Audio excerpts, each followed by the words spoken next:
Weekend के वार में एकता कपूर रजत दलाल की क्लास लगाती नजर आ रही हैं। जिस तरीके से वो रजत दलाल को उसके गाली देने के तरीकों पे और धमकी देने के तरीकों पे बात कर रही हैं, वो काफी दिखावटी और नकली लग रहा है।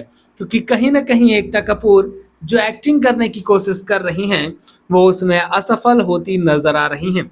सलमान खान की तरह टक्कर लेने की कोशिश शायद एकता कर रही हैं, लेकिन वो नहीं हो पा रहा है।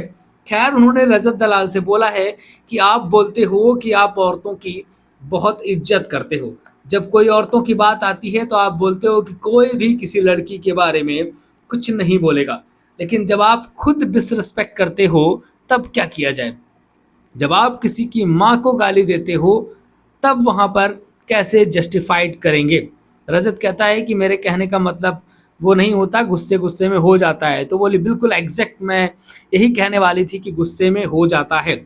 लेकिन ये सारी चीज़ें आप जो करते हो कि किसी छोटे के सामने खड़े होकर के या किसी एक्टर के सामने खड़े होकर के उसके सीना ताड़ के खड़े हो जाते हो, तो ये सारी चीज़ें झगड़े अपने बराबर वाले, इक्वल वाले या अपने से ऊपर वालों से करके देखा जाता है।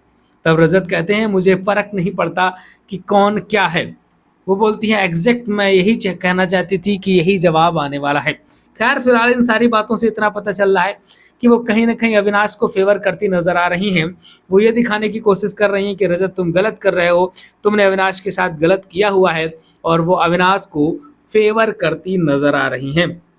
बिग बॉस हाउस पे जिस तरीके से सारी चीज़ें हो रही हैं, क्योंकि अगर उन्होंने विवियन की क्लास लगाई या फिर चाहत की क्लास लगाई जो कि उनके साथ काम करते रहे और उन्होंने पुराने मुद्दे ही उठाए हैं, कुछ अभी रिसेंटली नए मुद्दों में जरा भी बात नहीं हुई।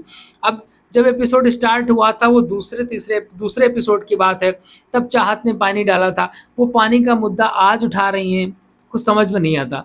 इसके अलावा विवियन डिसेना का ये मुद्दा शुरुआत का है, वो मुद्दा उठा रही हैं।